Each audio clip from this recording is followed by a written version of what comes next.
I'm back. Back in the studio, ready to go. And my vacation workout, as I like to call it, because it was definitely a workout for these last 4 days, has me refreshed and energized, and I'm ready to go. So, good to see you all here. Looks like a bunch of people are already in the chat. I love it. And we'll see you in just a couple seconds. Here we go. Ladies and gentlemen, coming to you live from the Lucky Dog studio in a hidden location somewhere in the upper Midwest of the United States of America, it's a brother making his own way but with all the wrong opinions. Welcome to the Morning Night Live with your host, yours truly, PDawg Knight.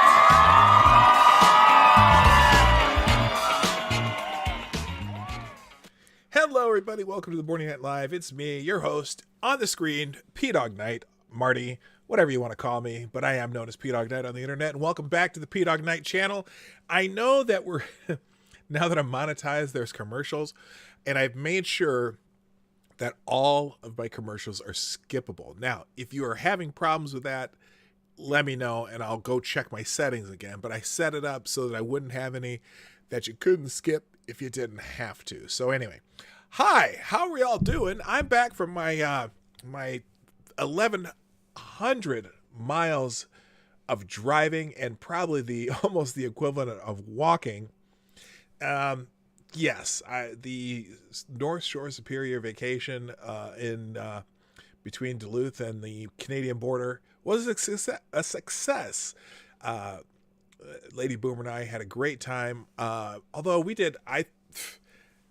walked so much and climbed so many hills and walked so many stairs and so many things, but it was fantastic. We saw, I think, 13, maybe 14 waterfalls. And when I say we saw the waterfalls, I mean, some of them you have to make quite a hike to get to.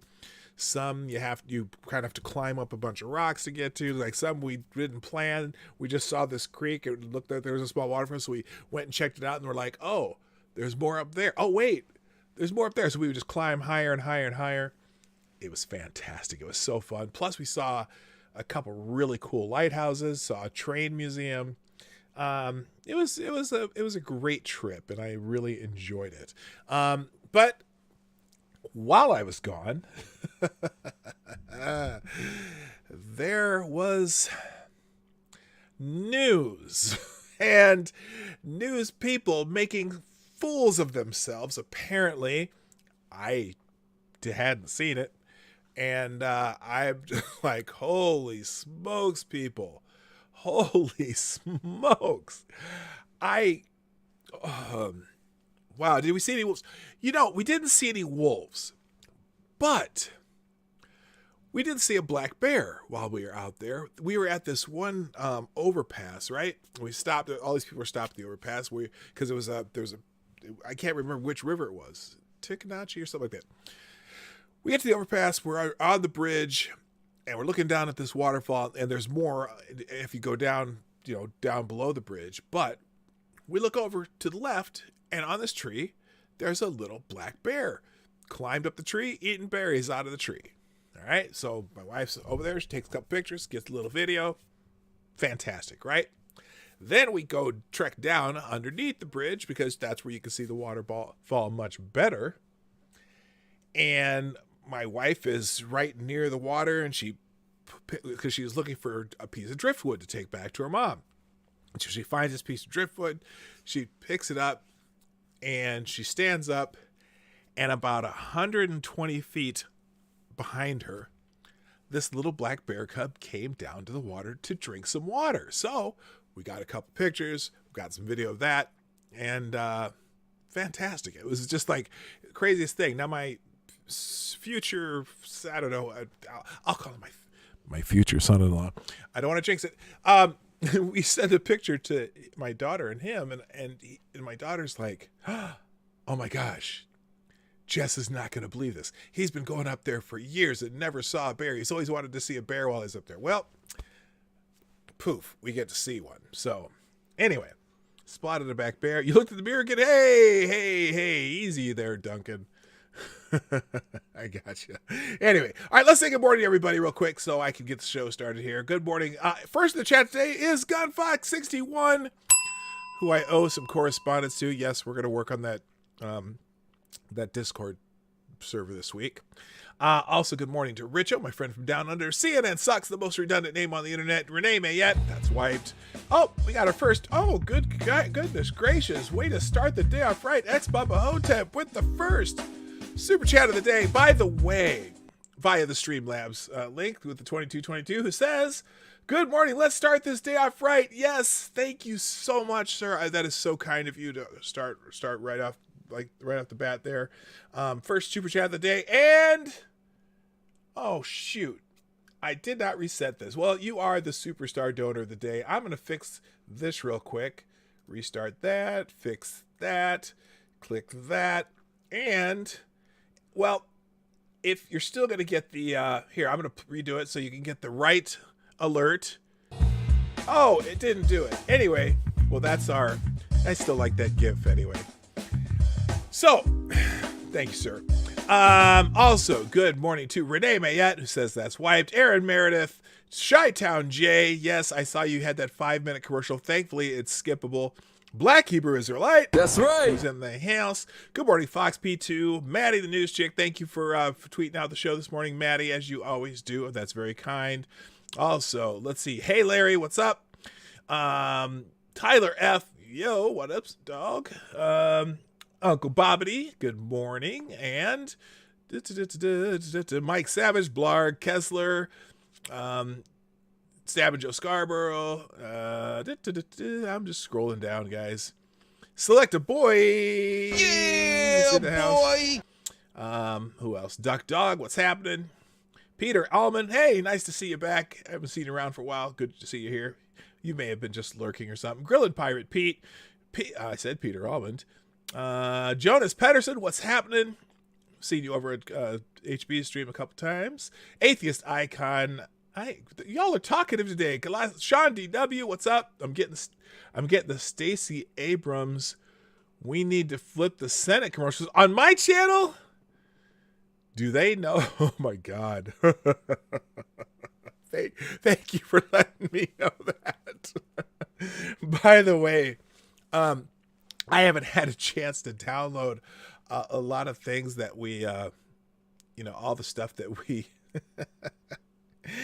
all the stuff that we took pictures and videos of. I took tons of video, probably a terabyte of video on high resolution. And then also we took a bunch of pictures. When you drive up north to, from between the Twin Cities and Superior, and then on from Duluth on to the border, it's interesting because as you're driving through the cities, yes, there's lots of Biden signs, right? But once you get outside of the cities, it is Trump, Trump, Trump, Trump. I mean, giant signs of Trump. And we took a couple pictures of a couple that we found rather hilarious, which I'll show you tomorrow. But yeah, it's definitely Trump country once you get past outside the city. And same in Duluth.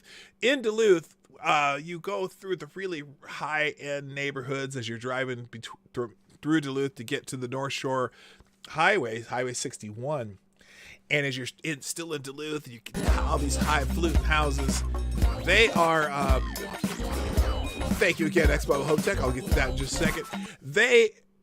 Just because it's here now. Oh, you and you did a YouTube super chat. Thank you so much. That's kind. Just because it's here now.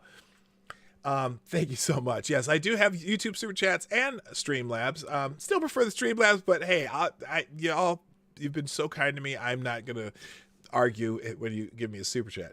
So, as you're driving through Duluth, and you're driving through these houses to the right of the lakeshore, so you know that these are very expensive properties, right?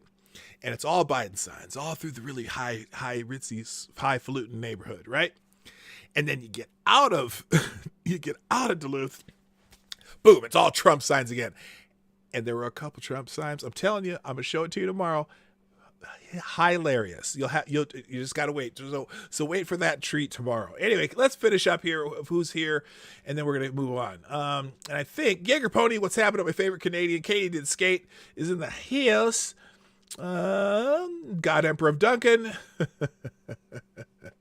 who made some bear reference to me. Zan Wild, what's up? I said Kessler, I think. I did. And Zombie Teddy, what's happening? I think I'm running out of time. Cynical Lindsay and Donatello Slapafell. Okay, that's everyone in the chat that I've seen. I may say hi to a couple more people as they come in, but I'm going to try to keep it moving. So apparently Purple Pill's Perspective is here. So apparently the president went in the hospital or something. COVID. Yeah, we heard about that on Friday. Oh, by the way, if you're watching my streams on Thursday or Friday as we were driving, yes, we ran out of, what do you call it? We ran out of the data area, whatever, where we could get data. And so it was I'm watching the replay and I'm like, oh, that got a little spotty. So the thing that I really, really, really wanted to show you, that I was hoping that I would have data that far north. Literally the data cut off just before we got there. So I'll bring out that video sometime this week too. I can't even explain it. I'm just going to have to show it to you. So I will do that sometime later this week. I'll have some snippets of things during the week, just so I don't bog you down with oh, here's Marty's vacation video. Some of it is pretty cool. But anyway, good morning. Check your logic. All right, let's get into it. I'm going to, every once in a while, my favorite aggregator at the Ace of Spades, J. Sefton, has a good morning rant, so to speak. And I thought this morning's was rather good. So we're just going to go through that a little bit. Then I got a few articles and so forth and so on. So, and I have one commercial of my own that I'll remember to use today, maybe. But anyway, just while you're thinking about it, if you like what we do today, hit the like button sometime during the stream. I will remind you at the end. Also, share the stream out, hit the arrow down there. You can do that. And then super chats are either through the Streamlabs link, which you can find right there in the chat or in the description down below, or that little $sign down there is the YouTube super chats, which I have now. I finally got the old YouTube super chats. I guess I'll have to make some special alerts for those too. Here we go. From the Ace of Spades, JJ Sefton's rant of the morning was pretty good, so we're going to use this one today. Good morning, kids. Start of a new week, and the news from the White House is President Trump is doing well, and that he might even be released from Walter Reed as early as today. In any case, the diagnosis of Chinese lung rot has not and will not slow him down, unlike the viable tissue mass known as Biden, who is mostly kept chained in the basement, not to keep him from being exposed to a disease, but so as to keep his sundowning outbursts from frightening the horses and kids. Not without Chris Wallace to run interference anyway, but I digress. That's a good start, JJ. I'm right on the page with you, brother. On Friday, I stated that this diagnosis could not come at a more inopportune time. We're now exactly 1 month and a day from Election Day and or season what with the mail-in ballots extending 1 day into potentially weeks. And so the president has to be quarantined for 10 crucial days. I question the timing. Hello, DI Freighter Watcher. I didn't, by the way, DI Freighter Watcher, we did not even get to the harbor. I do have one picture for you in particular, but it's not moving. I'll show you that one later. Immediately, speculation began about how he caught the virus and the nature of its severity. However, as numerous Republicans in key positions also tested positive, the nature of the speculation, hold on again. Thank you, Stafford Joe Scarborough with the $5 super chat. Who says, even being admitted to the hospital, Trump had more public appearances than Joe. Ain't that the truth? Ain't that the truth? Holy shit. The issue shifted from whether or not the president wore a mask to why so many important Republicans simultaneously got the virus. Among those testing positive were Trump's campaign manager, the chair of the Republican National Committee, the president's senior counselor, and 2 senators on the Judiciary Committee. The president's senior advisor and, two senators on the Judiciary Committee who will vote on the confirmation of Amy Coney Barrett. Lynn Wood, a high-profile lawyer representing Nick Salmon and Kyle Rittenhouse, tweeted, quote, "Many leaders in the administration of Donald Trump are quarantined by what almost appears to be a targeted strike of COVID-19. He later tweeted, "There are no coincidences. Zero. None. Hard stop." Deanna Lorraine, who ran for Congress against Nancy Pelosi, also picked up on the theme of a targeted strike in her tweet, quote, Does anyone else find it odd that no prominent Democrats have had the virus, but the list of Republicans goes on and on? And Omar Navarro, a Republican politician in California, developed the theme. 1. RBG dies. 2. Trump announces he will nominate a new justice before election. 3. Pelosi makes, quote, arrow in our quivers comment to stop him, end quote. Weeks later, Trump, his top aide, his campaign manager, 2 senators all come down with COVID-19. 5. Senator Schumer suddenly requests a delay nomination, end quote. He added, once is happenstance, twice is coincidence, the third, it's an enemy action. Interesting theory. Hello, Scribe. Hello to you too. Dog Frapple. The sudden illness of so many prominent Republicans brought to mind a mostly forgotten incident in January 2018. A chartered train carrying Republican lawmakers and their families to a retreat collided with a garbage truck that inexplicably was stranded on the track. The front car derailed, killing one person. The media displayed no interest in the story and offered no follow-up articles explaining the unlikely scenario. 7 months before the train crash, a gunman opened fire on members of the Republican congressional baseball team, severely wounding Steve Scalise, who was then serving as House Majority Whip. NBC reported, quote, witnesses told investigators that when the gunman arrived at the ball field, he asked people, are these the Republicans or the Democrats? So here's a list of facts that JJ takes us through. Fact. Hillary Clinton and with or Barack Obama, with eager cooperation of federal law enforcement and intelligence agencies and corrupt judges, attempted to sabotage first the candidacy and then the presidency of Donald John Trump. Fact. The Democrat Party and its propaganda arm, aka the media, have politically weaponized a health situation and used it as a pretext to suspend civil liberties, as well as sabotage the greatest economic recovery and subsequent boom, which showed no signs of slowing down, in order to politically damage the president almost reassured re-election. The move for mail-in voting is a naked attempt to either outright steal the election or to cause mass confusion and chaos as a pretext for some kind of power grab or overt coup cover-up. Fact. Assuming Amy Coney Barrett is indeed an originalist, having her on the Supreme Court effectively neuters the unofficial Democrat leftist legislature that body had become over the past 60 years. Court packing and Roberts notwithstanding, with Trump, along with key senators, and perhaps the nominee herself either exposed or testing positive, the Democrats will push this hard to derail the vote past the election in hope that Trump loses and the seat can then go to a Roland Freisler to be named later. The obvious call is either resuscitate her to check any final attempt at an election steal at SCOTUS, or, given that the Senate Democrats are 100% voting no, and that she was thoroughly vetted already 3 years ago when she was appointed to the 7th Circuit, enter that testimony into the congressional record and call for an immediate up or down roll call vote. Do it by Zoom or Skype, but get her seated on that friggin' court now. Fact. The Democrat Party is either directly or indirectly connected to 2 violent political terrorist organizations / movements, Antifa and BLM, both of which have waged what can be best described as a wave of political terror to also damage this president as well as cow the citizenry. Fact.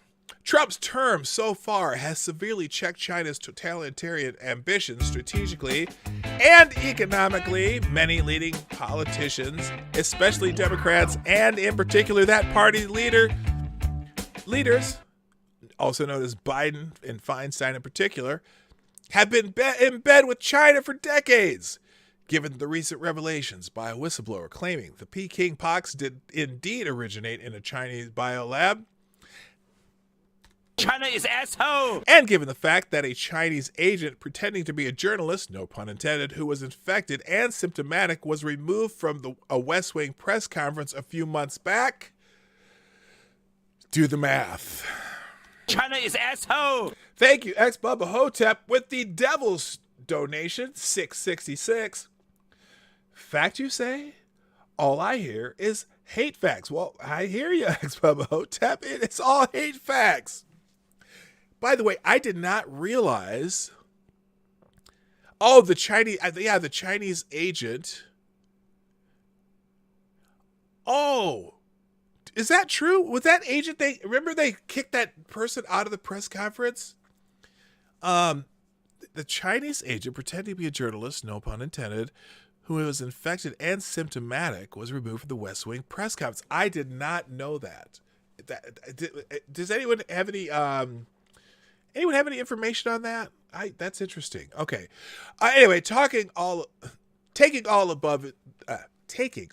above into account, it is not tinfoil hat nuttery to speculate that the president, his staff, and other Republican leaders were, for all intents and purposes, subjected to a biological attack in an attempt to actually kill him, them, or severely cripple him in the hopes of once again sabotaging the election.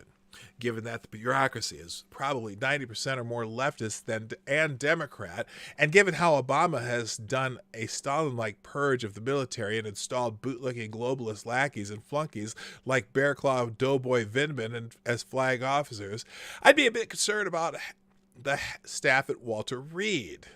Just saying. In any case, my fear is that the slow-motion Lee Harvey Oswald will ultimately fail. That is assuming that the biological agent is only regular Chinese COVID and not high test. And that means a James Hodgkinson, whom Dick Durbin still has yet to answer for, is waiting in the wings as the last resort. Am I spinning out of control? Have I totally beclowned myself with this post? You look back at the past 4 years and well into the previous 8 to 27, and you tell me. Good morning, Makita Programmer. How you doing? They want us subjugated or dead.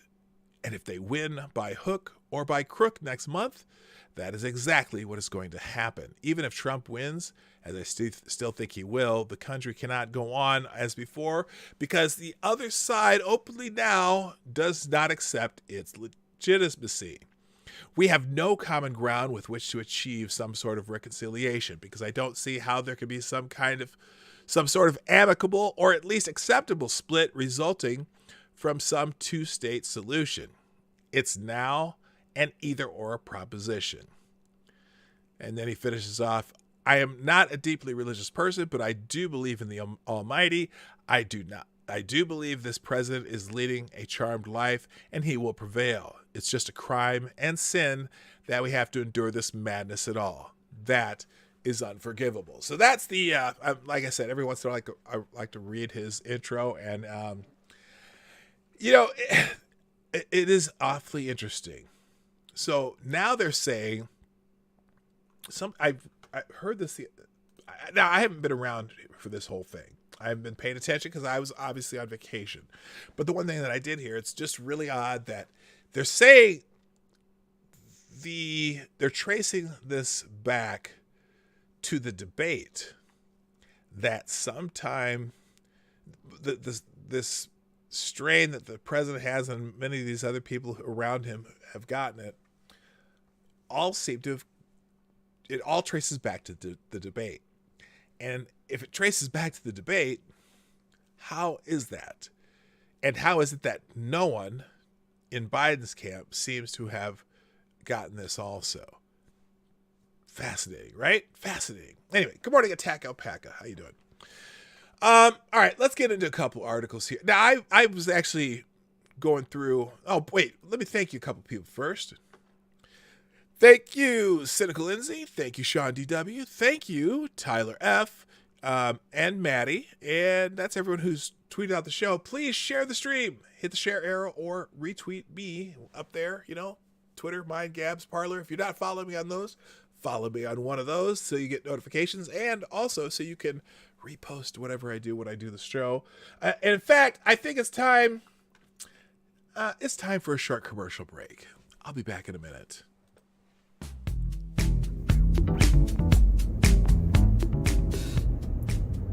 Hey everybody, it's me, Marty. Welcome to the Morning Night Live. I hope you're enjoying the show.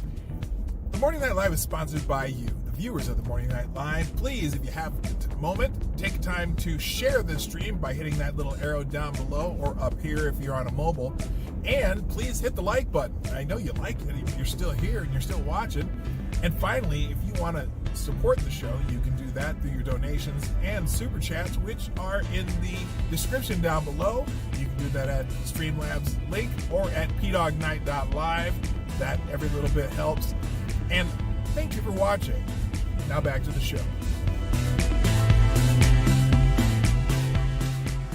All right, then I'm back. Hello. So, by the way, like my new sweatshirt from the Split Rock Lighthouse. The pictures I got there, breathtaking. Again, I'll save it. I'll save it for later.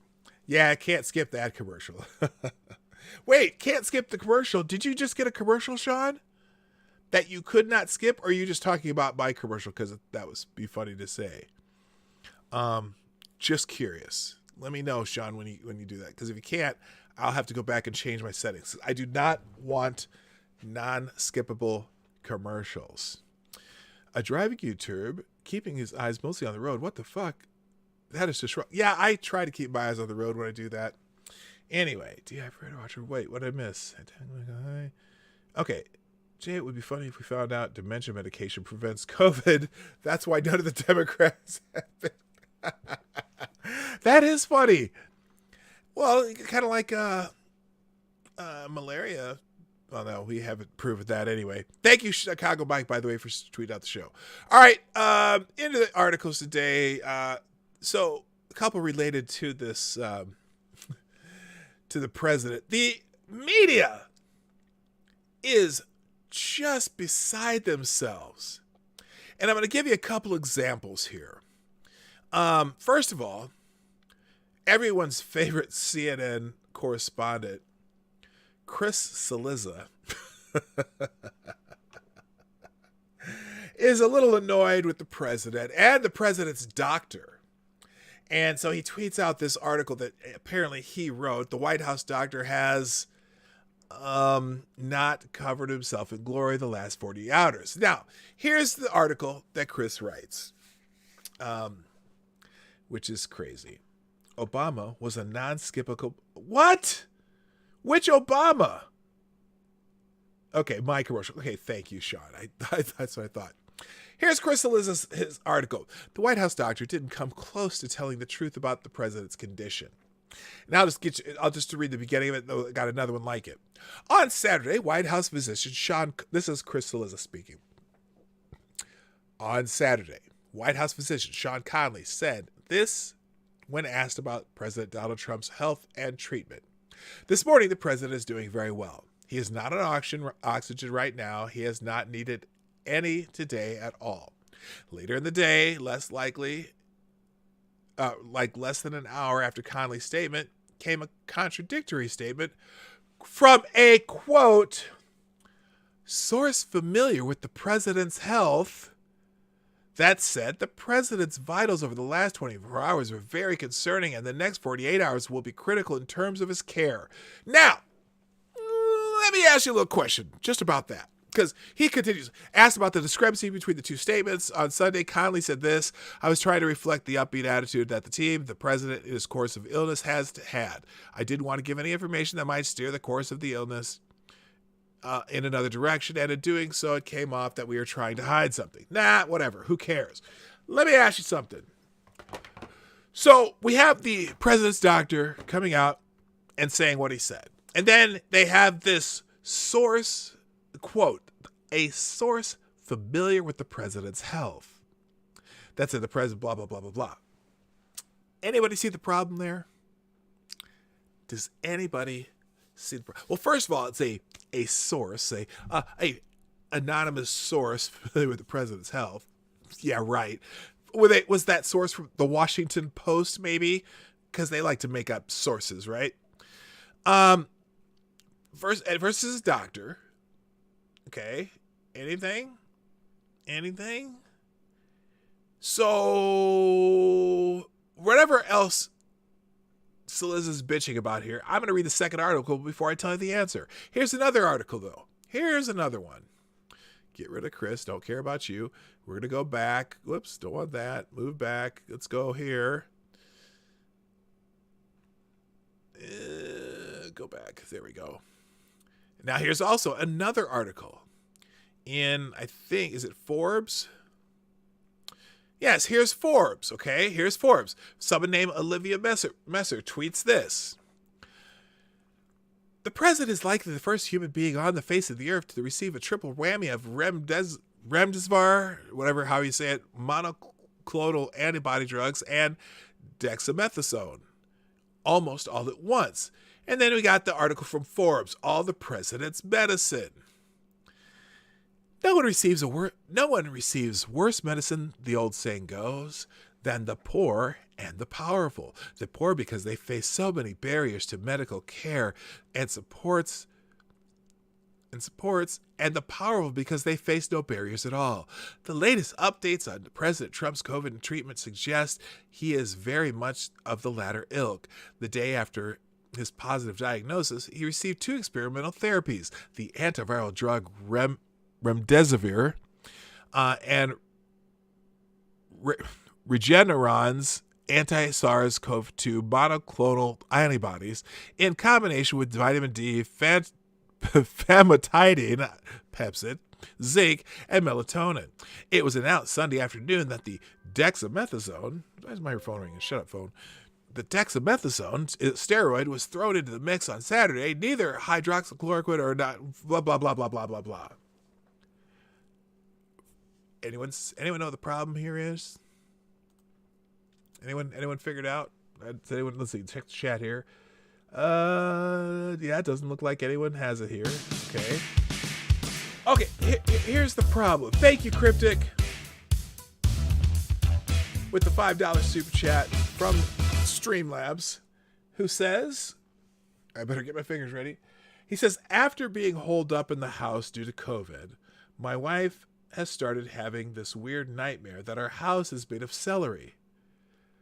Doctors are calling it Stockholm Syndrome.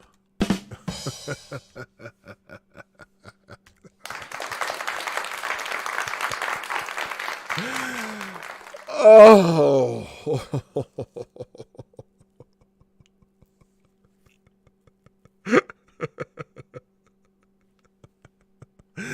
I don't know why I'm so tickled by that one, but that was funny. Okay, Cryptic, I got you. You got me. I'm telling you. Stockholm Syndrome. That's hilarious. All right. And good morning, Cryptic.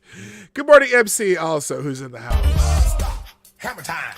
All right. Okay, here's the problem with this whole thing of everyone talking about the president's treatments and whatnot, and whether or not what the doctor tells about his treatment.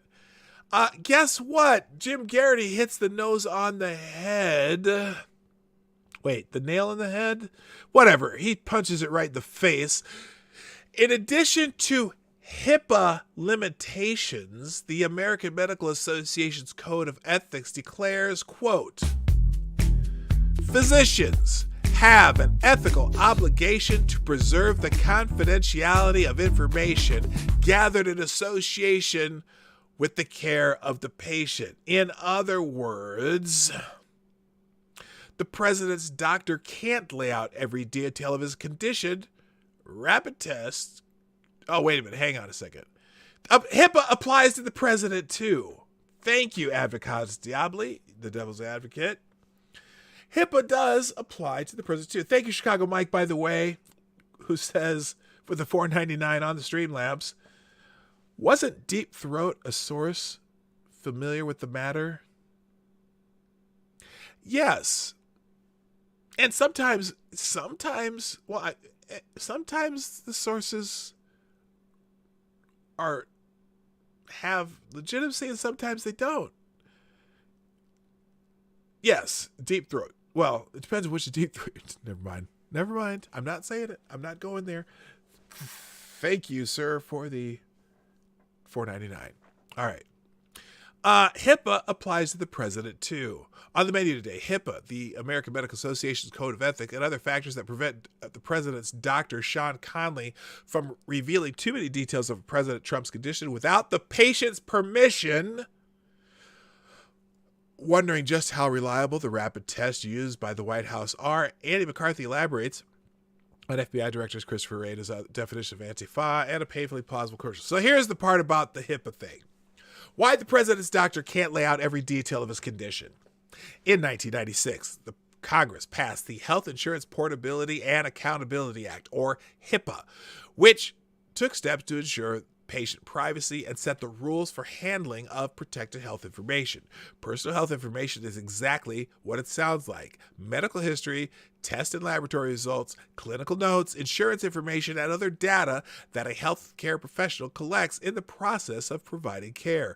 HIPAA applies to the president's doctors, and under the law, the president is entitled to the same right of privacy as every other American citizen.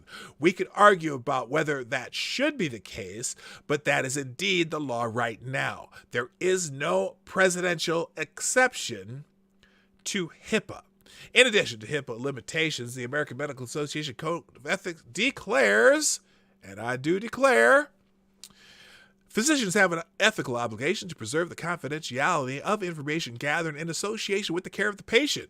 In general, patients are entitled to decide whether and to whom their personal information is disclosed. The exceptions listed are when the doctor is required by law, or when the patient will seriously harm him or herself, or the patient will inflict serious physical harm on an identifiable individual or individuals. There is no exception listed for when the patient is the president of the United States, and there is great public interest in his condition. In other words, the president's doctor, Sean Conley, can only release information the president is comfortable releasing. We can surmise that if the president is telling his doctor not to release certain information, that the president is awake and alert. Yes. In fact, the fact that the president has been tweeting again this morning in all caps is another good sign. In at least one habit, he seems very much back to normal. Those stretches of Twitter silence this weekend were a little ominous. We know this guy. We've been living under him as president for almost 4 years now. If he's awake, he's tweeting. Let's see. I'm not going to go any more into that. There's a whole bunch in here. Anyway. Oh, hang on. So, actually, I will go into this because this has a little more detail about what's going on with him that they have released. On Sunday, the president's doctor said late Friday morning when I returned to the bedside, the president had a high fever and his oxygen saturation was transiently dipping below 94%. Conley later elaborated about 93%, and it wasn't down into the low 80s or anything. No. He did say, I was concerned for possible rapid progression of the illness.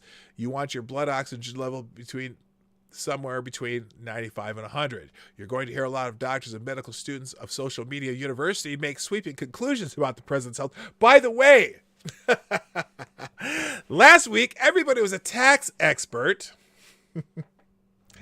This week, it seems like this weekend at least, everyone on Twitter is an epidemiologist. Did I say that right? I'm not even sure, but you know what I'm trying to say. By the way, I do have my cup of Reparations coffee in the Slut Cup.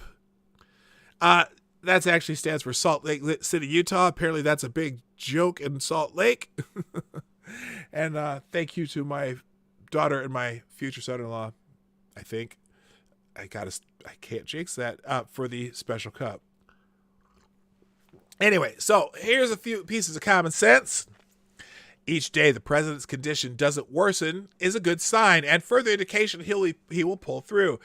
He's in a top-tier medical center with the best doctors and every piece of equipment and every treatment they could ever want. Second point, the president is a 74-year-old man who suffers drops in his blood oxygen levels and a high fever, and his doctor was concerned for a possible rapid progression of the illness. This is not something that can be hand-waved away with as mere precautions. And another dot. The president wouldn't be in the hospital if people responsible for his health didn't think he needed to be there. He wouldn't be given these medicines, a regenerant treatment, remdesivir, and dexamethasone, if they didn't think it was necessary or a good idea to help with recovery. Now, what had people raising their eyebrows was the dexamethasone, because the effect of dexamethasone was most striking among critically ill patients on ventilators. Those who were receiving oxygen therapy but were not on ventilators also saw improvement. The risk of dying was reduced by 20%. The steroid has no effect on people with less severe cases of COVID-19, those not receiving oxygen or ventilation. Shortly after the results were released, the UK government announced that it had immediately authorized the use of dexamethasone for patients hospitalized with COVID-19 who required oxygen, including those on ventilators. The researchers say that they are also sharing their findings with regulators in the United Kingdom and internationally. So anyway, there's this odd and somewhat absurd futility in attempting to spin the president's condition as better or worse than it is, as Trump said of the pandemic death toll. It is what it is. If, God forbid, the president doesn't pull through, which we already know he's probably going to be back at work this week, or he has lingering health issues because of his fight with the virus, there won't be any way to put a positive spin on those scenarios. If in the coming days the president walks out of the hospital and returns to the White House in visible full health, his recovery will be clear and no one will be able to argue the doctor's assessments were excessively optimistic or misleading. So that's, we're not going to get into why the president was infected. All right, moving on. Because I do have a couple other interesting articles that have nothing to do with the president's condition. Although the people on, holy shit, the blue check marks and all the nimrods on Twitter and the internet doctors, holy shit, it was crazy this weekend. I don't even want to go into it. Everyone else is talking about that. I want to talk about something else. Let's get back into my bookmarks here. Interesting story. The ACLJ, now I can't remember what that acronym stands for, so I'll look it up here. The American Center for Law and Justice. Apparently, we're going to block notifications. Apparently, the American Center for Law and Justice. Oh, here's everyone's favorite human being on the planet. Hey, what's up, James? ACLJ discovers top secret email sent to Comey, McCabe just hours before Trump inauguration. What's up with the bacon in the chat? I saw bacon and I'm like, is it someone's birthday? I just had to look at that in the chat. Anyway, the American Center for Law and Justice has been all over the apparent coup attempt against President Donald Trump that began the night he was elected president back in 2016. In fact, the coup started before Trump was even elected. The ACLJ filed a Freedom of Information Act lawsuit and has received information that former President Obama's White House counsel dispatched an email to then FBI Director James Comey on January 19th, 2017, the eve of the inauguration. Does that date sound significant? Oh, I didn't even read the next line. Does that date sound significant? It should. That was the night before President Trump's inauguration. The ACLJ, via the FOIA lawsuit, discovered that less than 24 hours before Trump's swearing in, a, quote, top secret, end quote, letter was sent to Comey, which involved the issue of spies allegedly placed in the White House. Those three, according to the ACLJ, were Anthony Ferrante, Jordan Ray Kelly, and Tashina Gahar. One of those three was a liaison to the FBI. One held a tech job, while the last one was at the National Security Council. Information received last summer by the ACLJ indicated that Ferrante and Kelly were planted at the Trump White House by Comey. This is one of those lines I don't like, but I'm going to read it. Knowledgeable sources inside the Trump White House say Comey carved out an extraordinary new position for Ferrante, which allowed him to remain on reserve status at the FBI while working in the White House as a cybersecurity advisor. In an unprecedented action, Comey created a new FBI reserve position for Ferrante, enabling him to have an ongoing relationship with the agency, retaining his clearances, and enabling him to come back in to the Bureau headquarters, said a former National Security Council official who requested anonymity. Between the election and April 2017, when Ferrante finally left the White House, the Trump NSC division supervisor was not allowed to get rid of Ferrante, he added, and Ferrante continued working in direct conflict with the no-contact policy between the White House and the Department of Justice. Another FBI official, Jordan Ray Kelly, who worked closely with Mueller when he headed the Bureau, replaced Ferrante upon his White House exit, though she signed security logs for him to continue entering the White House as a visitor while he was working for BuzzFeed. Oh my God. Kelly left the White House last year and joined Ferrante at FTI Consulting. Oh, a consulting job. Isn't that unusual? Working with Comey liaison Ferrante at the NSC in early 2017 was another Obama holdover, Tashina Gohar, who remains a top national security advisor in the Justice Department. ACLJ says that their FOIA request uncovered an email sent from Obama's White House counsel, Neil Eggleston, to multiple names. While some of the names were redacted, others were not, including Comey and former Deputy FBI Director Andrew McCabe. ACLJ has obtained additional documents which appear to tie the Obama White House into the scheme to take down President Trump. On September 30th, 2016, Eggleston sent an email to Comey and McCabe and copied Lisa Page, you probably remember that name, and Natalie H. Quillian. Quillian, it should be noted, who was then advisor to Obama Chief of Staff Dennis McDonough, is now Deputy Campaign Manager for one Joseph Biden. A top secret email with no subject line, which read as follows. Jim and Andy CCing Tosh, which is Tashina Gohar, to print for Loretta Lynch, and Sally Yates, both traveling. This responds to recent outreach from the Federal Bureau of Investigations regarding the FBI's proposal to conduct a full content review of something redacted there, which regards disclosure of a confidential source.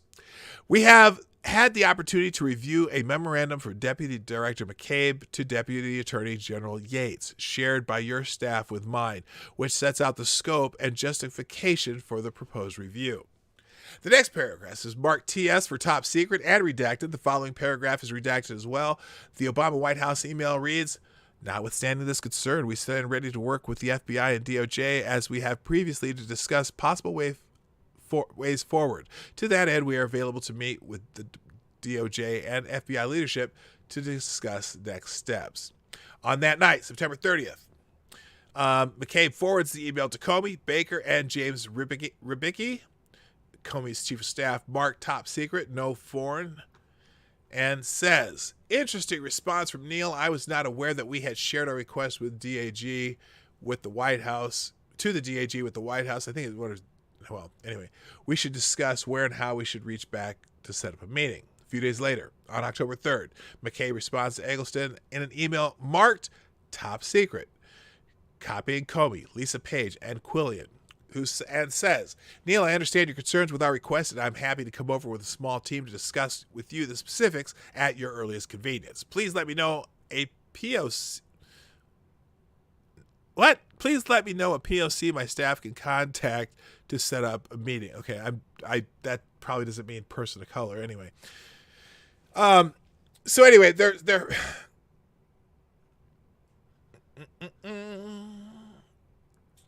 so they asked for some other things regarding this and got stonewalled by the FBI as far as the FOIA request. But the fact that they had people in the White House and the department, just where do you have them?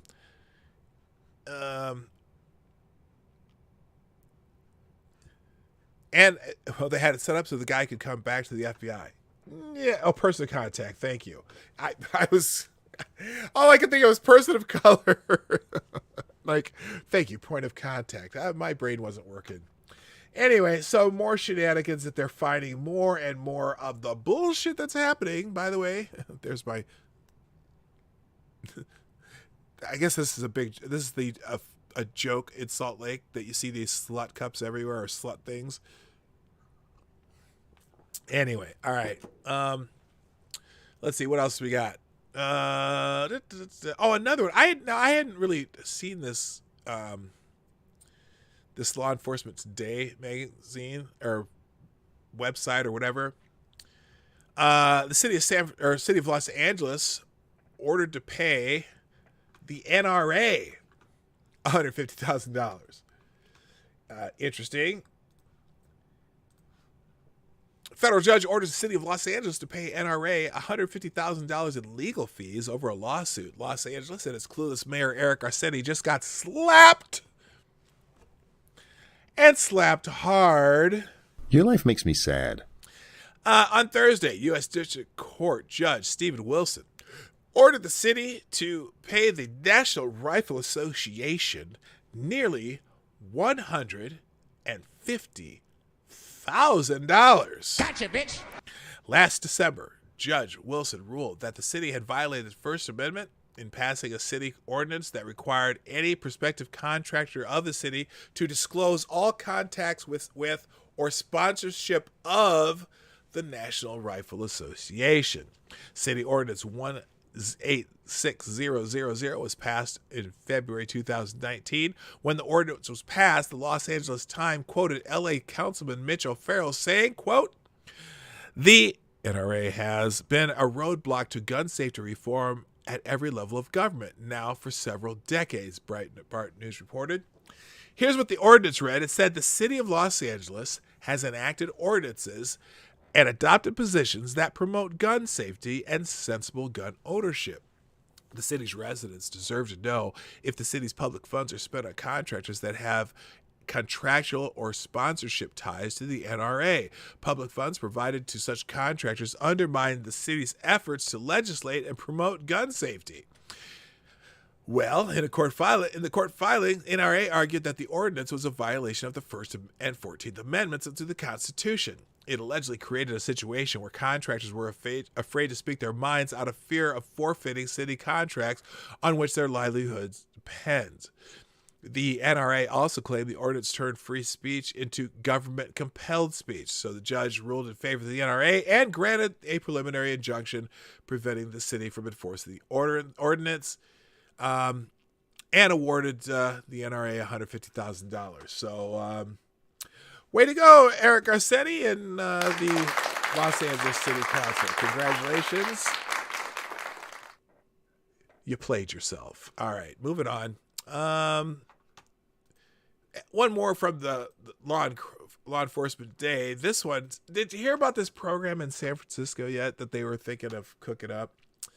So apparently, the city of San Francisco launches a program to pay pregnant women $1,000 per month. But only if they're Black or Pacific Islanders. Just let that one simmer for a second.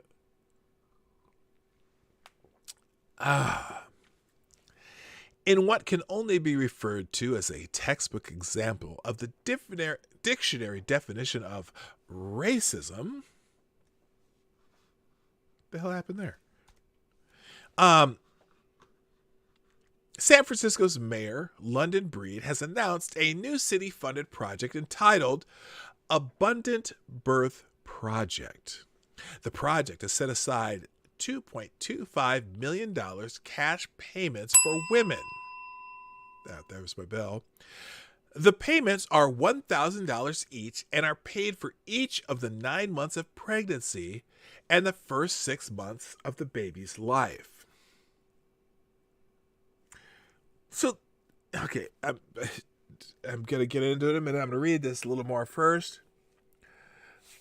Someone named Latoya Christian says, rooted in racial justice, San Francisco's Abundant Birth Project will provide Black and Pacific Island mothers $1,000 in an effort to begin improving health outcomes.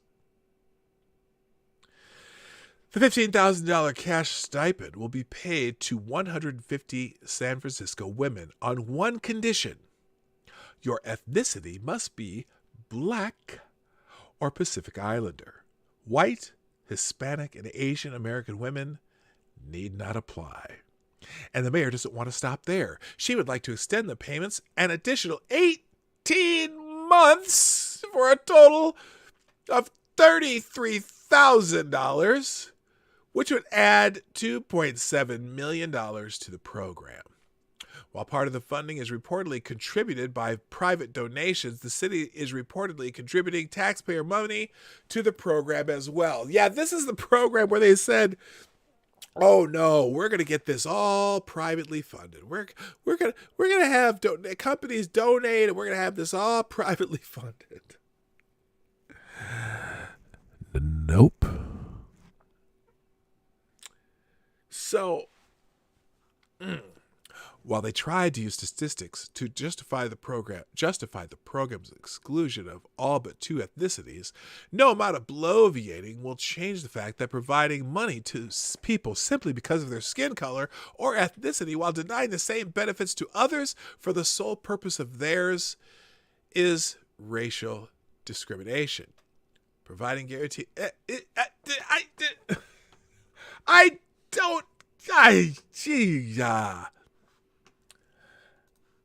So does that...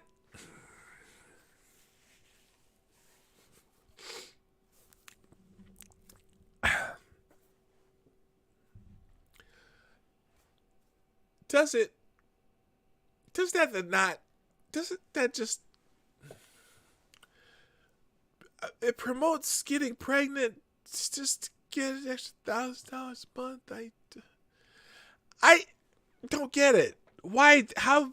Whose idea was this?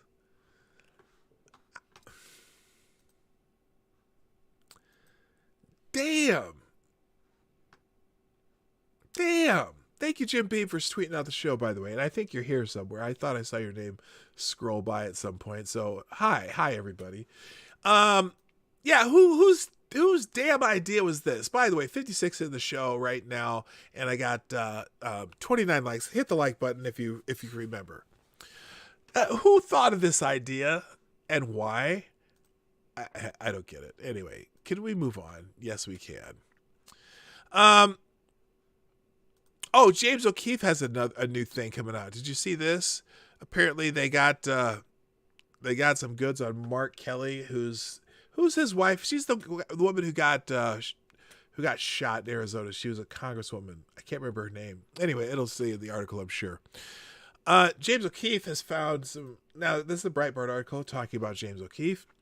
James O'Keefe released part 1 of his undercover videos on Senate candidate Mark Kelly and claimed Kelly deceives Arizona voters as to the nature of his gun control intentions. O'Keefe spoke with Angelica Carpio, a field organizer for Mission for Arizona. O'Keefe describes Mission for Arizona as basically Arizona's Democratic Party and an extension of Gabby Giffords. Thank you. Hello, Brutus and Hypnagogic Monk. Good morning. He's an extension of Mark. What's her name? Angelica Carpio, and Mission for Arizona is an extension of Mark Kelly's campaign. Carpio told O'Keefe Kelly just wants to get elected first. Arizona is a very Republican state in general, like a red state. And I know, actually, right now it's purple technically, but I think he just wants to get those independents. He wants to get those Republicans that don't trust Trump anymore.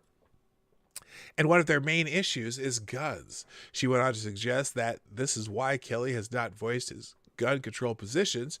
She said, I think it's because he just wants to get elected first, and then he wants to go further.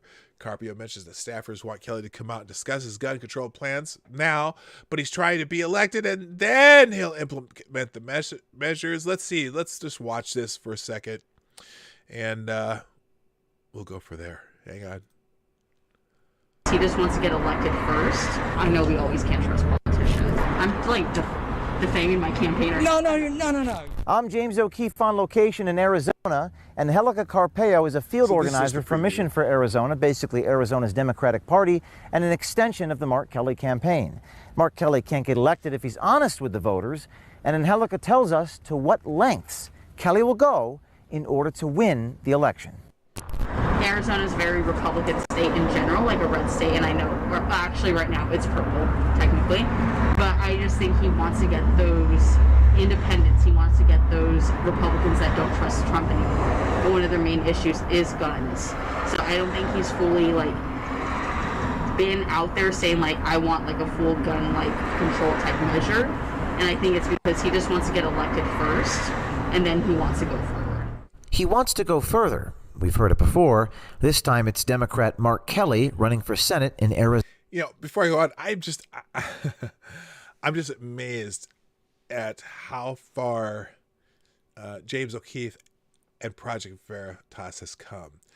If you don't remember how they got started, at least, or how they came to the forefront, they started out doing a expose on Acorn, which is something community organizers for reform now. I can't remember. And they were a big housing rights organization, but they were just relentless on putting out really, really just propagandistic reports on homeownership and how loans were. They talked about redlining all the time and how they would give people loans based on their race, which was absolutely not true.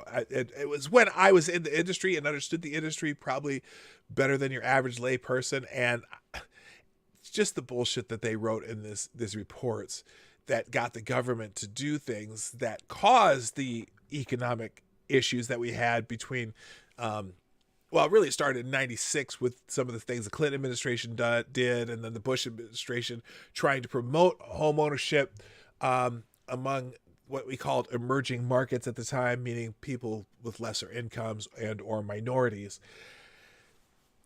The Project Veritas, which back then it was just, I don't think he had a name for Project Veritas yet. It was just James O'Keefe doing these undercover videos, and got into their organization, found out that the organization was doing some really sketchy shit, and the organization basically got crushed by James O'Keefe, and then he moved on to other things. But since then, he's just been, the undercover work that they do is extraordinary. It pisses off the right people that you want to piss off, people who aren't on the up and up, and good for him. So anyway, let me finish this real quick. Arizona. Even the staffers are, like, kind of confused, like, we want him to come full force out, but it's just like, the problem is this is such a consequential state coming up. Right. Soon, and like I think he's trying to be elected, and then he'll implement the measures. You always can't trust politicians. I mean, like, everybody on the staff can say this. Like, every politician, not I'm like defaming campaigner. No. So Carpio seems pretty open about Kelly's positions. Yeah, and the other thing, being that I'll probably get a strike for the music there.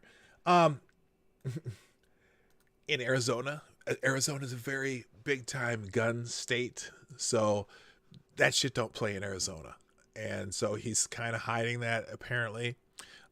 So anyway, James O'Keefe, watch out, people. Let's see, one other thing here before we get into just to what's breaking news. I'm going to show you talk about this article, speculations about the source of President Trump's illness. I was, this from the American Thinker. I better go full screen here. From the American Thinker, speculation mounts about the source of President Trump's illness. The dramatic events of last week will be studied for decades. Oh wait, we read the part of this already. I wanted to get down here. Oh, he had put the whole thing in it. Never mind. Okay, we've already read this one. Silly me. All right, we'll go to this one instead. So, remember the company CrowdStrike? CrowdStrike, the company that supposedly found out that the Russians hacked the DNC and then under oath in closed door testimony after they've finally got the transcripts out, the president of CrowdStrike said that they didn't actually have any evidence that Russia hacked the DNC. So anyway, this is from National Pulse. Exclusive, how the DNC hired CrowdStrike to frame Russia for the hack. Yeah, by the way, the other part of this is that the FBI took the word of CrowdStrike, which was a contractor for the DNC.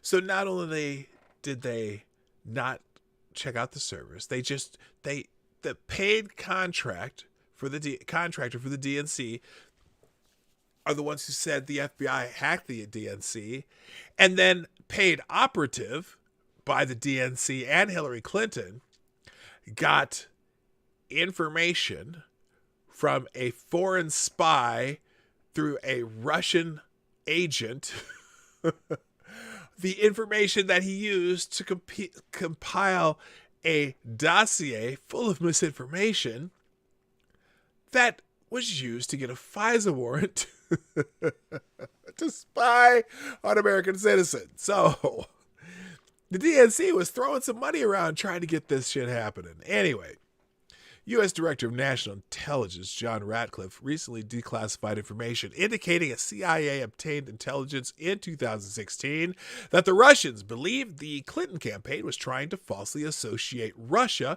with the so-called hack of DNC computers. CIA Director John Brennan shared the intelligence with President Obama.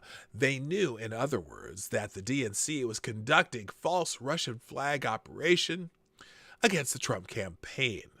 The following is an exclusive excerpt from The Russia Lie that tells the amazing story in detail. Not too long. Okay, we'll read it. On March 19th, 2016, Hillary Clinton's campaign chairman, John Podesta, that name should sound familiar, surrendered his emails to an unknown entity in a spear phishing scam. This has been called a hack, but it was not. They called it a hack, but it's not. It's, you're a dumbass with your password? Anyway, but it was not. Instead, it was a sort of flim-flam hustle that happens to gullible dupes on the internet. The contents of the email was beyond embarrassing. They showed election fraud and coordination with the media against the candidacy of Bernie Sanders. The DNC and the Clinton campaign needed a cover story. Blaming Russia would be a handy way to deal with the Podesta emails. There was already existing Russia operation that could easily be retrofitted to this purpose. The purpose was that it was nearly impossible to identify the perpetrator in a phishing scheme using computer forensic tools.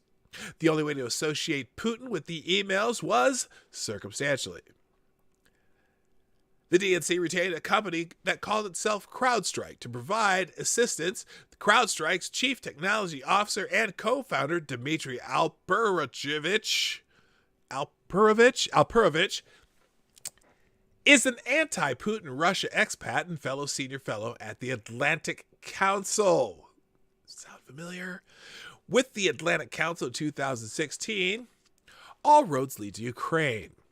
The Atlantic Council's significant contributors include Ukrainian billionaire Viktor Pinchuk, the Ukrainian energy company that was paying millions to an entity that was funneling large amounts to Hunter Biden months after he was discharged from the U.S. Navy for drug use. Burisma also appears prominently on the Atlantic Council's donor list. Birds of a feather, anyone? Arseniy Yatsenyuk, the Western puppet installed in Ukraine, visited the Atlantic Council's Washington offices to make a speech weeks after the coup. Pinchuk was also a big donor, between $10 million and $20 million, to the Clinton Foundation. Shocker! Back in 2015, the Wall Street Journal published an investigative piece, Clinton Charity Tapped Foreign Friends. The piece was about how Ukraine was attempting to influence Clinton by making huge donations through Pinchuk. Foreign interference, anyone? On June 16th, WikiLeaks founder Julian Assange announced, "We have upcoming leaks in relation to Hillary Clinton. We have emails pending publication." 2 days later, CrowdStrike fed the Washington Post a story, headline, quote, "Russian government hackers penetrated DNC, stole opposition research on Trump." The improbable tale was that the Russians had hacked the DNC computer service and got away with some opposition research on Trump. The article quoted Al Burovich of CrowdStrike with the Atlantic Council. The next day, a new blog, Gucci 2.0, appeared on the internet and announced, quote, "Worldwide known cybersecurity company CrowdStrike announced that the Democratic National Committee servers had been hacked by sophisticated hacker groups. I am very pleased the company appreciated my skills so highly, but in fact it was very easy. Very easy." Gucci may have been the first one who penetrated Clinton's and other Democratic mail servers, but he certainly wasn't the last. No wonder any other hacker could easily get access to the DNC servers. Shame on CrowdStrike. Do you think I've been in the DNC networks for almost a year and saved only 2 documents? Do you really believe it? Here are just a few docs from many thousands I extracted when hacking the DNC network. How convenient! Hello, LA Prepper. How convenient! How convenient that this Gucci for 2.0 just pops up and brags. The document had been cut and pasted into a separate Russian word template that yielded an abundance of Russian error messages. In the document metadata that was the name of Russian secret police founder Felix Dzержinskii, written in a Russian language. The 3 parentheses formation from the original post is the Russian version of a smiley face used commonly on social media.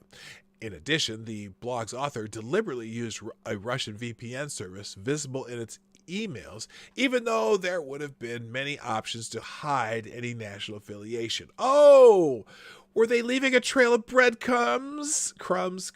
Oh my God, a trail of breadcrumbs for these idiots to just be sucked into the bullshit. Under these circumstances, the FBI should have analyzed the DNC computers to confirm the Gucci for hack. Incredibly, though, shocker, the inspection was done by CrowdStrike, the same Atlantic Council connected private contractor paid by the DNC that had already concluded in the Washington Post that there was a hack and Putin was behind it. CrowdStrike would declare the hack to be the work of sophisticated Russian spies who obviously didn't know how to use VPNs. Alperovich described it as, quote, "a skilled operational tradecraft." Yes, it was. It's very, very sophisticated. Very, very, very, very sophisticated. There is nothing skilled, though, in ham-handedly disclosing a Russian identity when trying to hide it. The more reasonable inference is that this was a setup. It certainly looks like Gucci for 2.0 suddenly appeared in coordination with the Washington Post article that appeared the previous day. FBI Director James Comey confirmed in testimony to the Senate Intelligence Committee in January 2017 that the FBI's failure to inspect the computers was unusual, to say the least. "We always prefer to have access hands-on ourselves if that's possible," he said. But the DNC rebuffed the FBI's request to inspect the hardware. Comey added that the DNC hand-picked investigator CrowdStrike is a highly respected private company. Yeah. Hired by who? Hired by the DNC. How convenient. Hello, Bastard Beast. Hello, and Famous on 3. And Johnny Hellcat, the first ever watcher of the Morning Light Live. And also, hi, Jay Wolf. CrowdStrike's president, Sean Henry, testified there's not evidence that documents and emails were actually exfiltrated from the DNC servers. There's circumstantial evidence, but no evidence they were actually exfiltrated. The circumstantial evidence was Guccifer 2.0.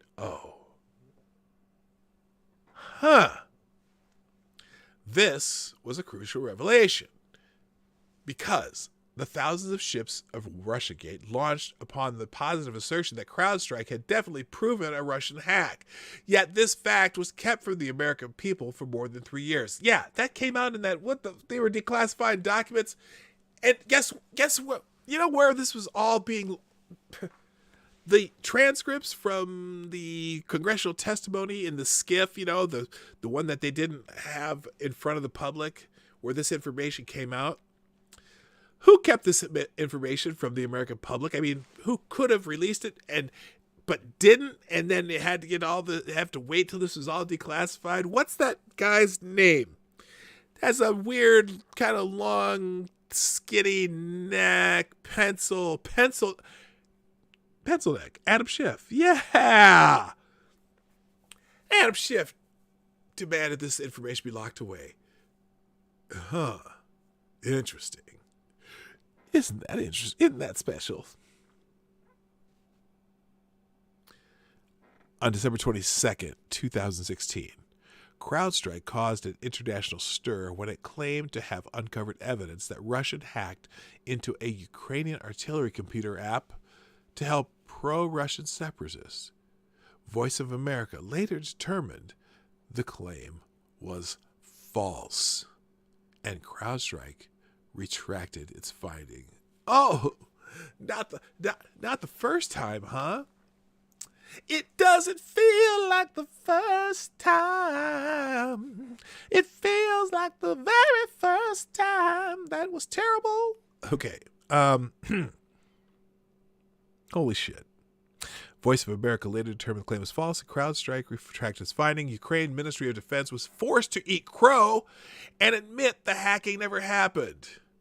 If you want a computer testing firm to fabricate a Russian hack for political reasons in 2016, CrowdStrike was who you went out and hired. It's just amazing because that whole the Russians hacked the DNC thing, that was one of those myths that we've been hearing for years. For years. Way too long. And it seems to have been complete and utter bullshit. All right. Let's check the webs. Let's check the Twitter machine. Let's see what's happening in the world today. We'll go to the Explore tab to see if there's any breaking news or any other numbskull who wants to bitch about the president, whatever. Clown strike, exactly. They are clowns. 3 scientists awarded the Nobel Medicine Prize for discovery of the hepatitis C virus. American scientists Harvey J. Alter and Charles M. Rice, and British scientist Michael Houghton won the 2020 Nobel Prize in Physiology or Medicine for their discovery of the hepatitis C virus, paving a way for a cure, according to the Nobel jury. Well, fantastic. Brian Stelter sings Foreigner's greatest hits. Was that my Brian Stelter voice? I just wonder if these American scientists really could do what they did in discovering hepatitis C. I think this voice is kind of a combination between Brian Stelter and Mickey Mouse. Just saying. All right, another news. What else is happening? Let's hit the news ticker here. Okay, when did President Trump get COVID-19? Did he knowingly expose others at campaign events? This is a Los Angeles Times article. There is, again, there are hit piece after hit piece in all the usual suspects as far as what's going on. So this is a Los Angeles Times article. Excuse me. Holy moly. I was a little tired after this weekend. After the president's doctor said Trump had been sick for 72 hours, questions about whether he knowingly exposed others at campaign events arose. Dr. Sean Conley later said he misspoke about the timeline, but doubts remain. Gotcha, bitch.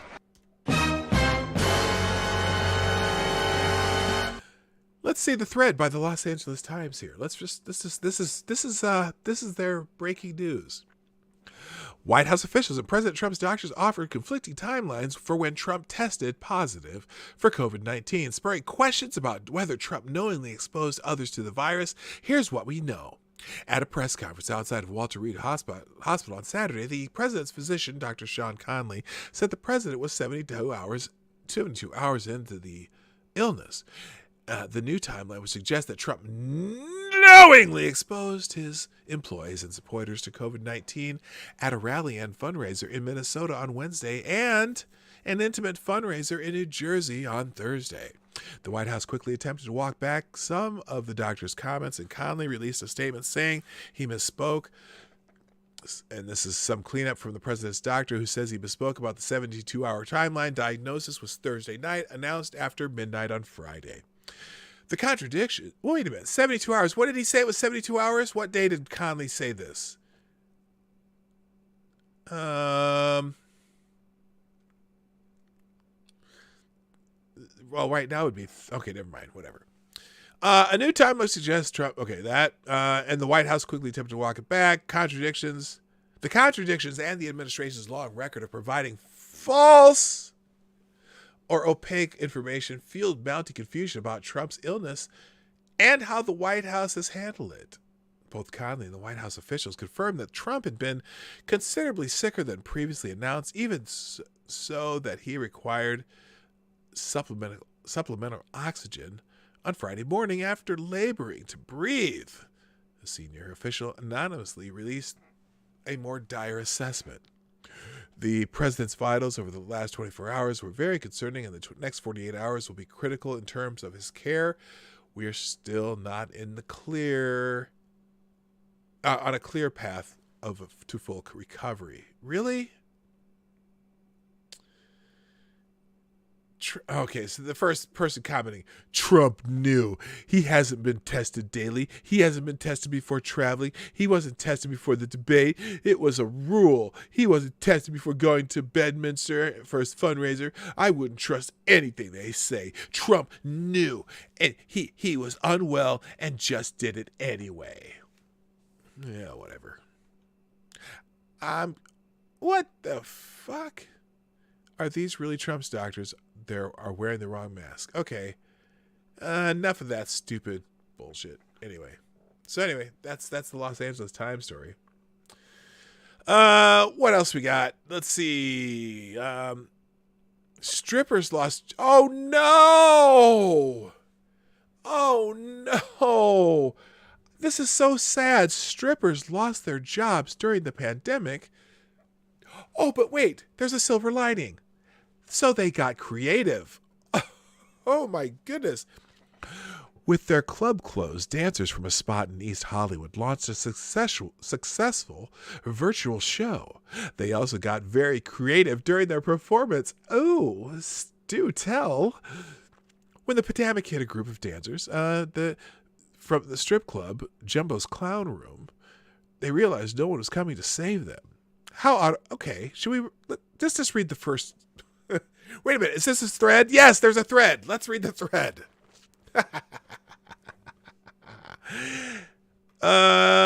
So they got creative. They created a twice weekly 3-hour virtual strip show called Cyber Clown Girls. Is that like insane? Do they wear like insane clown posse makeup or some shit? Anyway, like an in-person strip club, viewers are encouraged throughout the night to tip through Venmo or Cashapp. kind of like me. But these are not traditional strip performances. Oh, they're not traditional strip performance. Oh, let's do continue. Mixed in with the stripping is a level of zaniness, edge, and political commentary. Oh, we get a little politics with our... I better not say that. Yeah, okay. Some dancers use portable poles.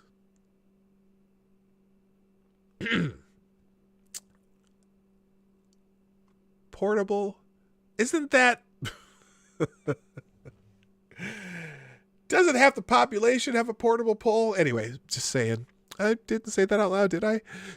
And others make creative use of bathtubs, windowsills, or cars. Yes, we have photos. No, I'm not going to click on them right now. Strippers, in general, are often insanely creative people, said a performer named Reagan. That's something else. With online shows, we are our own creative directors. We are our own art directors. We are our own cinematographers, lighting designers, and set designers. Performers struggling to make it in the pandemic are especially frustrated by celebrities like Bella Thorne turned to sex worker culture and the stripper aesthetic to enhance their image. Bella Thorne apologizes after set workers advocates.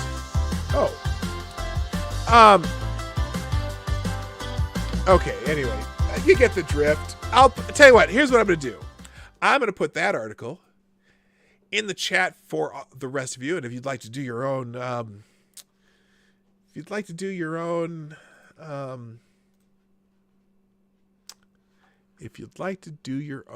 research, that's what we'll call it. Yes, that's what we'll call it. If you'd like to do your own research, there you go.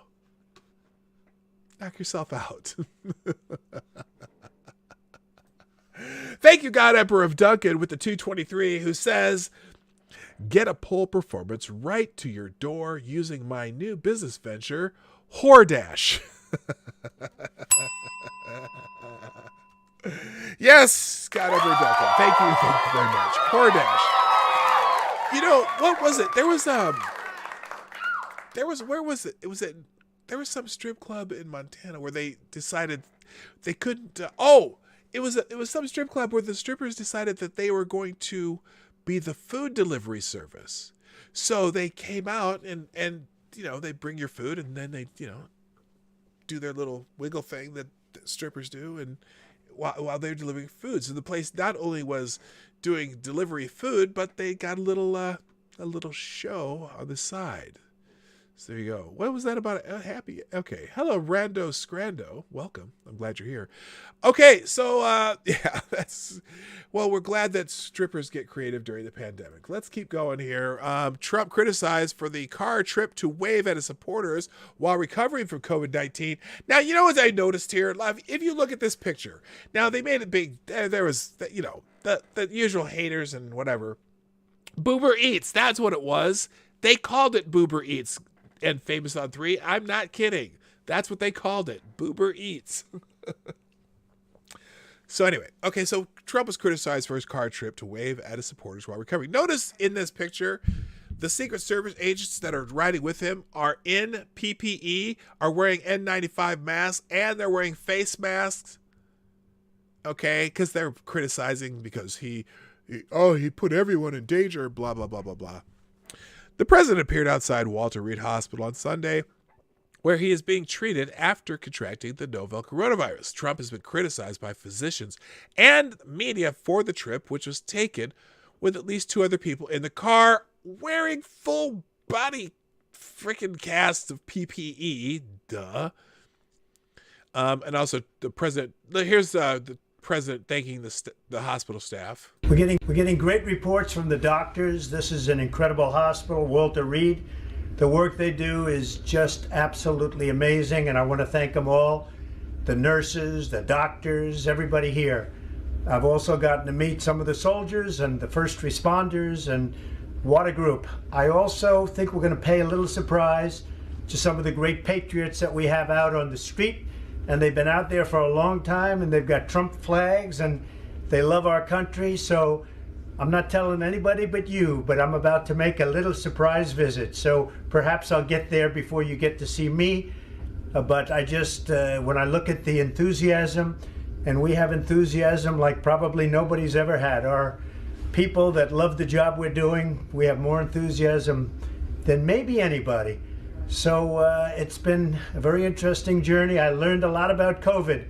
I learned it by really going to school. This is the real school. This is a let's read the book school.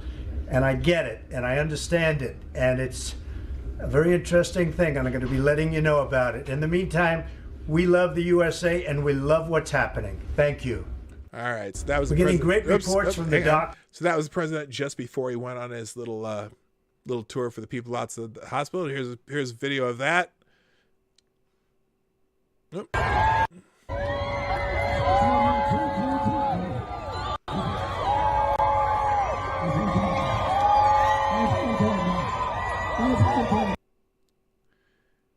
Okay, well, a little buffering there, but so you get the deal. But again, of course, many in the media lost their complete and utter marbles. But you do notice that the people in the car with the president are full on suited up, PPE, masks, N95 masks, visors, the whole works. So, note the hazmat suits. Anyway, there appear to be at least two individuals in the SUV with Mr. Trump. One of them could be seen wearing a medical gown and a medical grade mask. Well, whatever. And of course, you meet Alcindor, the NPR, who got some journalist award from NPR. She's the one who asked those very special questions. White House spokesman Judd Deere on how people were protected during Trump's drive. Appropriate precautions were taken in the execution of this movement to protect the president and all those supporting it, including PPE. The movement was cleared by the medical team as safe to do. Asked what protocols were used tonight to protect the safety of others in the hospital, the driver, security, and additional people involved into tonight's drive-by with the president, as well as whether the president's doctors cleared the decision, White House spokesman Judd Deere said that was the appropriate precautions sentence I already read. But just, the same people, this is President Trump.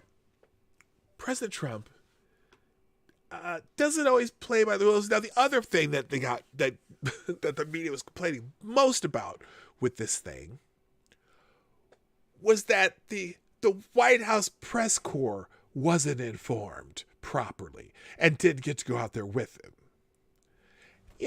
I'm sorry.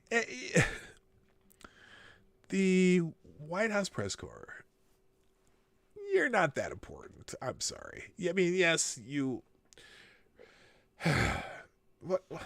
Okay, they're important, but they're not that important. That's all I can say. Hey, I'm out of time, guys. You know what?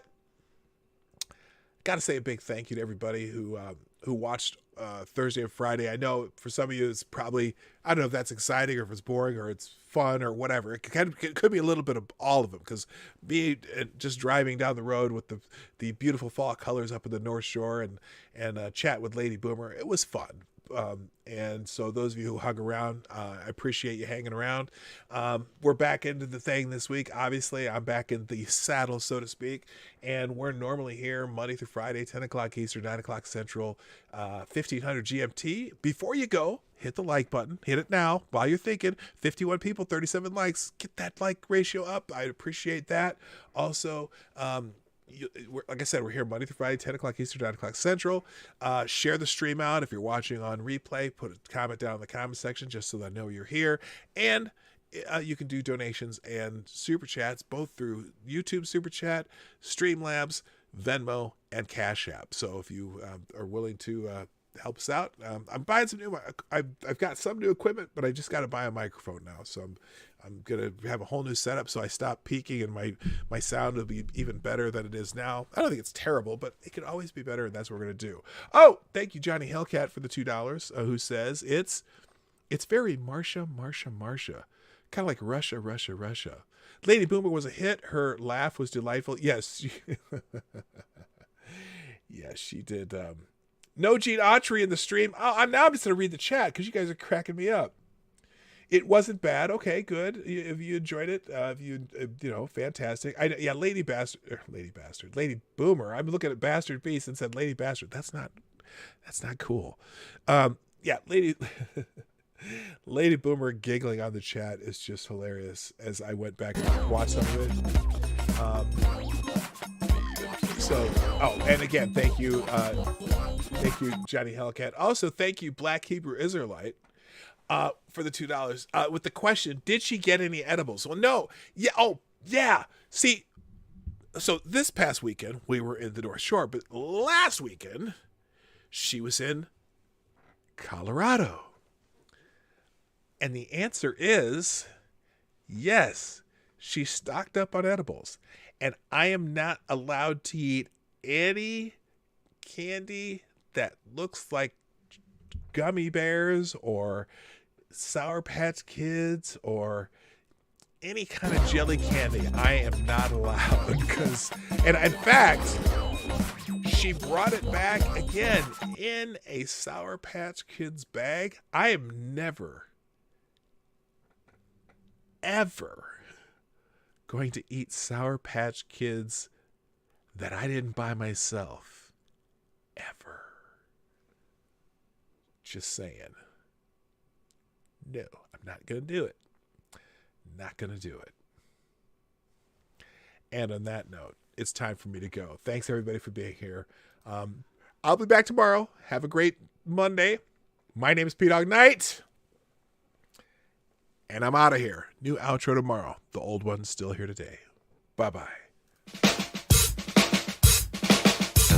Hey, this is PDawgKnight, and thank you for watching today on the PDawgKnight channel. If you have an observation or remark you'd like to make about this video or my channel, I absolutely welcome you to write it in the comments section down below. I really look forward to hearing from you. And before you go, if you like what you saw but you're not already subscribed, please make sure you hit the subscribe button and definitely click that bell that pops up afterward so you'll be notified when I post new videos or when we go live. I broadcast my live show, The Morning Night Live, Monday through Friday at 10 a.m. Eastern, 9 o'clock Central. A special thank you to all supporters of this channel who share our videos on social media and who make donations through the Streamlabs link, which is also in the description down below. Thanks again, and until next time, I'm PDawgKnight, and I'm out of here.